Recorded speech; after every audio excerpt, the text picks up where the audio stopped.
Stay tuned for tonight's adventure with the Fat Man.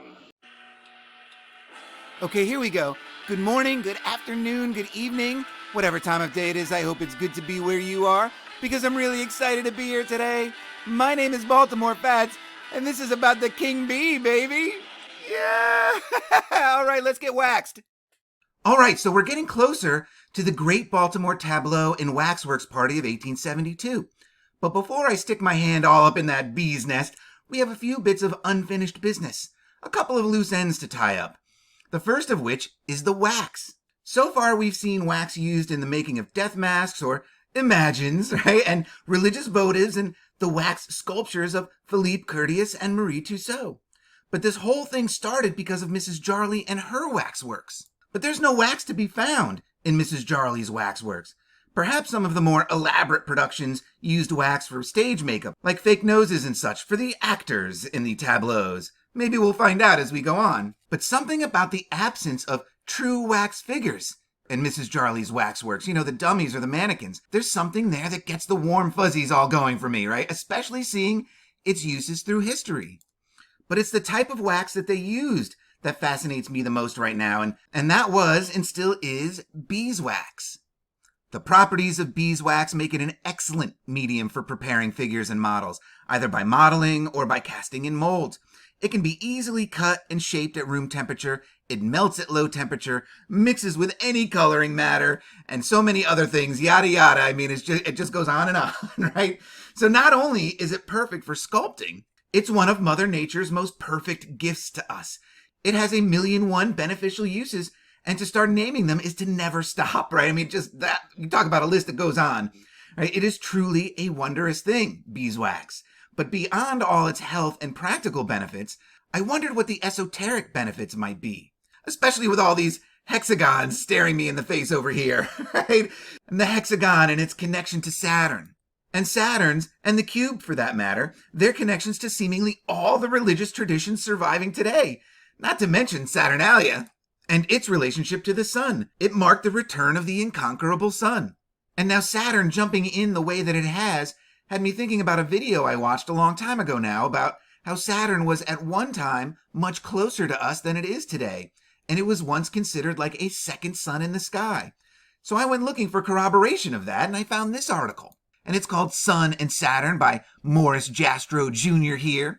And it was published in 1910 by some French archaeological society or other, right? And Morris here, he starts off his paper by talking about this Thompson, whoever he was, and that Thompson in his introduction to his collection of astrological reports noticed that the planet Saturn was also designated as Samas, i.e. sun, by the Babylonian Assyrian astrologers. And Morris here goes on to correct that misinterpretation, but without reading that whole article here, I certainly see some smoke coming from the close Saturn camp. And with that hexagon and the honeycomb having the same shape, and that shape representing a cube, which just so happens to be the most sacred shape in Islam, which Fort McHenry points directly to, right?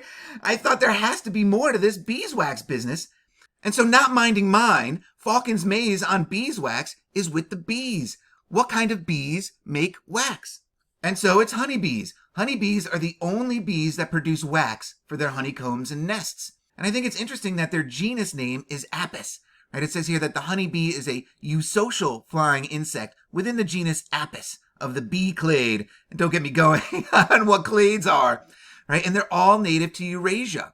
But Apis is the Egyptian bull god. So I think that's kind of an interesting choice of genus name for the bee here. Right? And Eurasia is this. But that's only so much of the realm the bees had to work with, right? They weren't everywhere, and they were brought over to North America by the Virginia colonists in 1622. And by 1639, colonies of honeybees were found throughout the woods in Massachusetts. So now, did the Massachusetts settlers bring over honeybees as well?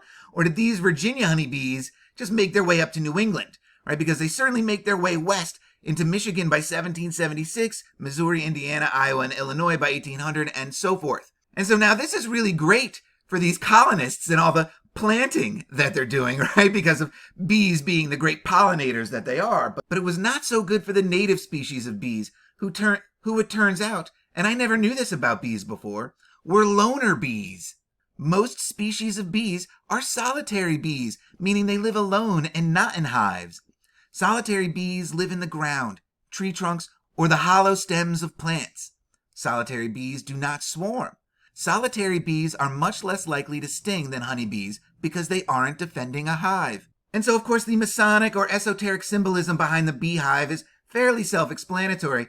I did want to point out, of course, that our gatekeepers want us to believe that the veneration of the bee begins with the ancient Egyptians, and that the bee was the symbol of the king of Lower Egypt.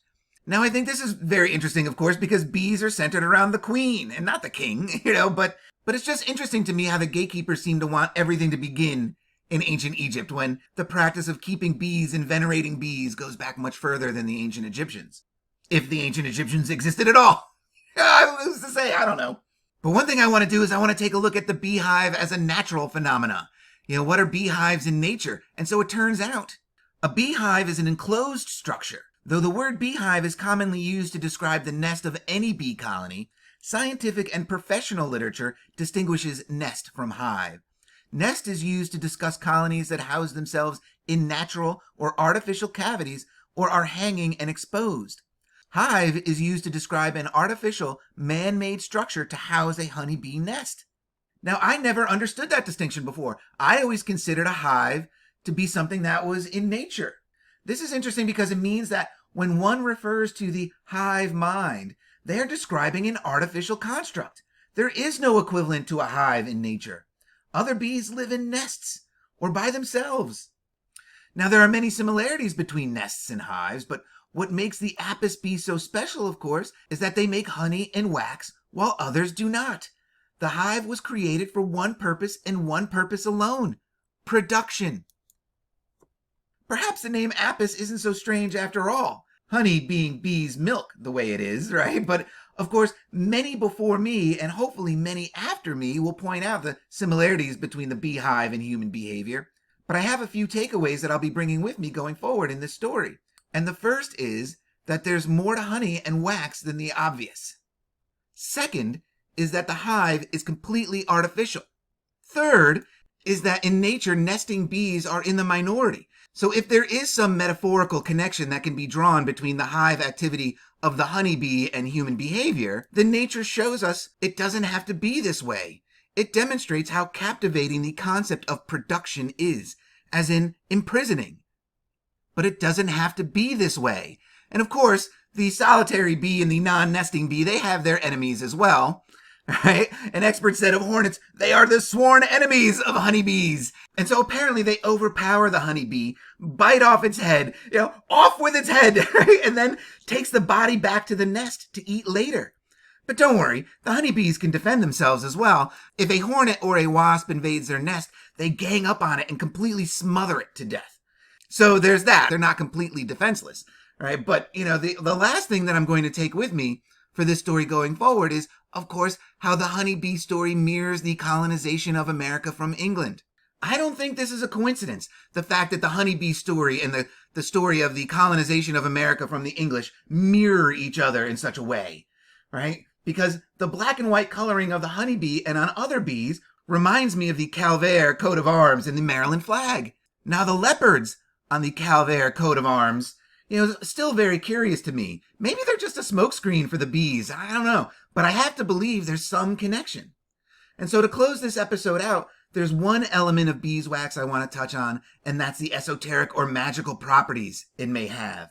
And beyond the obvious, of which we already talked about, its malleability and its ability to absorb colors and so forth, could the use of beeswax been coveted because of some other reason? And it didn't take long to find the answer I was looking for, because a quick Google search brought up this article: Magical Materials, Beeswax.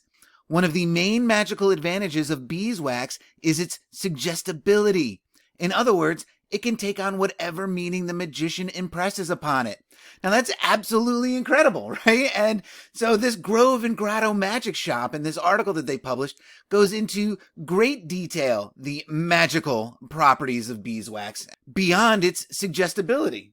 Beeswax, if properly prepared, may be used as a substitute for other materials that are impractical to obtain or work with.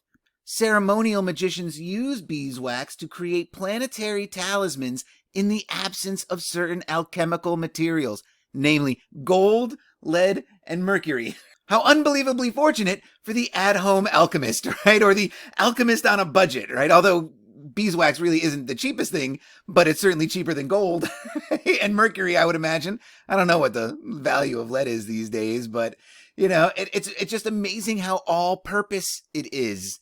I mean, it just can be used for anything in these ceremonial magics. So how significant a role does beeswax magical suggestibility play in its use in the making of wax figures? Is beeswax hypnotic? Does it open up the human subconscious in such a way as to leave it susceptible to suggestion, essentially brainwashing those who look at these beeswax figures? Of course, in the modern era, they have much more effective brainwashing techniques and technologies. But before the advent of electricity and life being much simpler the way it was, maybe that's all you would need to implant these stories into the minds of your new general public. And once enough people believe it, then it becomes part of the public subconscious and it's all over. Everyone believes it. Or at the very least, they don't fight it. This seems like a fairly easy way to spread your false history. Grove and Grotto are also generous enough to hip us to some of the other magical uses of beeswax, telling us about beeswax's involvement in other ritual magics, like votives, right, and voodoo dolls. What do you think happens to these candle people or voodoo effigy people when you burn or poke holes in them? My guess is whatever you imprinted into them. I don't know, but it's clear that the use of beeswax in spellcraft goes back to the beginning of time, right? So that definitely adds an interesting element to the great Baltimore waxworks of 1872, and also to Mrs. Jarley as well. Because not only does Mrs. Jarley have all these wax figures, right, she showcases them using a willow wand. And here Nell has the willow wand. And so willow wands, willow has always been known as a tree of dreaming and enchantment.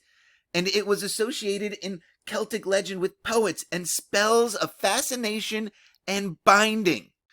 So not only would the beeswax offer up its own suggestion, the willow wand would also enchant the viewer, who would be getting hit with a double dose of subliminal magic and be none the wiser. Right? And in 30 or 40 years, they would get the technology booster of movies and radio, so therefore they would be fully indoctrinated and free to move about the country.